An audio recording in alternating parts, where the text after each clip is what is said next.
Hai teman-teman, saya Maurice. Pandemi COVID-19 telah mempengaruhi berbagai sektor kehidupan manusia, tidak terkecuali sektor pendidikan. Untuk pendidikan di Indonesia sendiri, pandemi ini telah memaksa semua aktivitas pendidikan sebagian besarnya dilakukan dari rumah.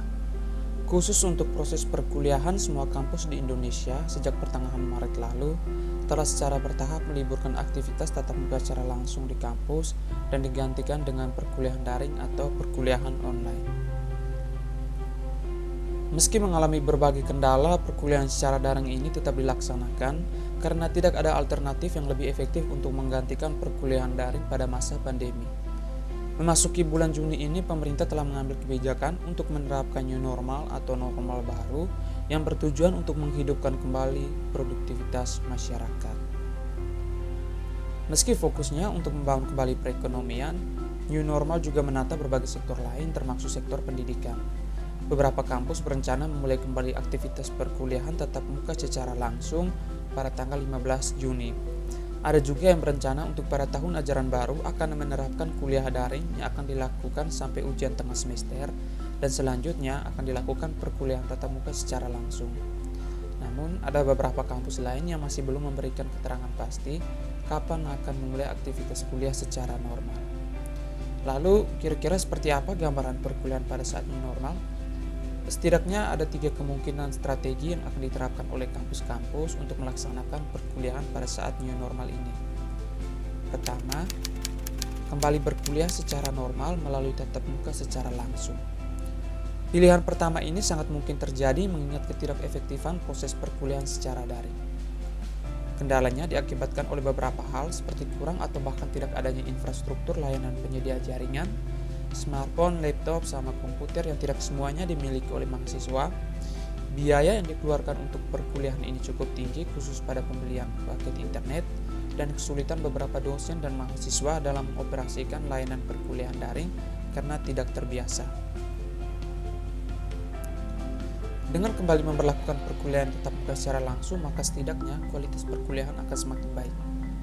Semua mahasiswa dan dosen dapat terlibat secara aktif dalam perkuliahan, yang mana pada perkuliahan daring hambatan-hambatan yang sudah saya maksudkan sempat menghambat keaktifan mahasiswa dan dosen. Kedua, tetap melakukan perkuliahan secara daring.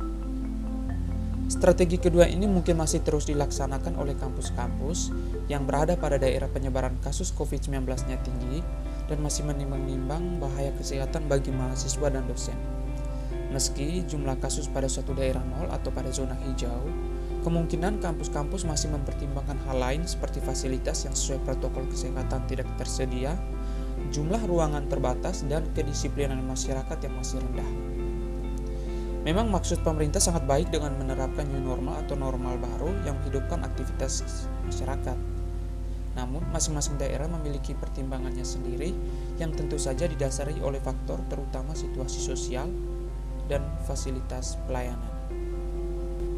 Hal inilah yang membuat tidak semua daerah dapat menerapkan new normal secara serentak, khususnya pada proses perkuliahan. Jika strategi ini dijalankan, maka harusnya ada keringanan dari pemerintah berkaitan dengan pembelian paket internet. Dosen-dosen diharapkan dapat terlibat aktif dalam proses perkuliahan, bukan hanya aktif dalam pemberian tugas-tugas yang selama ini sering menumpuk, tetapi harus kuliah secara online melalui berbagai situs dan aplikasi. Penyediaan bahan ajar dalam bentuk PowerPoint atau video-video perlu disiapkan. Untuk mahasiswa sendiri, perlu adanya usaha yang maksimal untuk mengikuti proses perkuliahan ini. Kendala seperti tidak adanya sarana atau kesulitan untuk mengakses seharusnya dapat diatasi kecuali sangat tidak memungkinkan. Ketiga, pelaksanaan perkuliahan tatap muka secara langsung dan perkuliahan daring secara bersamaan. Untuk strategi yang ketiga ini bisa dijadikan alternatif jika ada beberapa kampus yang kesulitan dalam jumlah ruangan yang tidak sebanding dengan jumlah mahasiswa, namun tetap ingin menjalankan perkuliahan tatap muka secara langsung. Penerapan strategi ini dapat dibuat dalam bentuk shift bagi mahasiswa dan dosen. Kelas-kelas diatur dalam jadwal untuk kuliah tatap muka secara langsung dan kuliah daring bergantian sehingga efektivitas dapat ditingkatkan. Meski dalam pelaksanaannya akan lebih sulit dari kedua strategi sebelumnya, strategi ini mungkin bisa dijadikan solusi terlebih untuk persoalan jumlah ruangan. Risiko penyebarannya juga dikurangi karena menerapkan shift sehingga tidak terjadi penumpukan di kampus.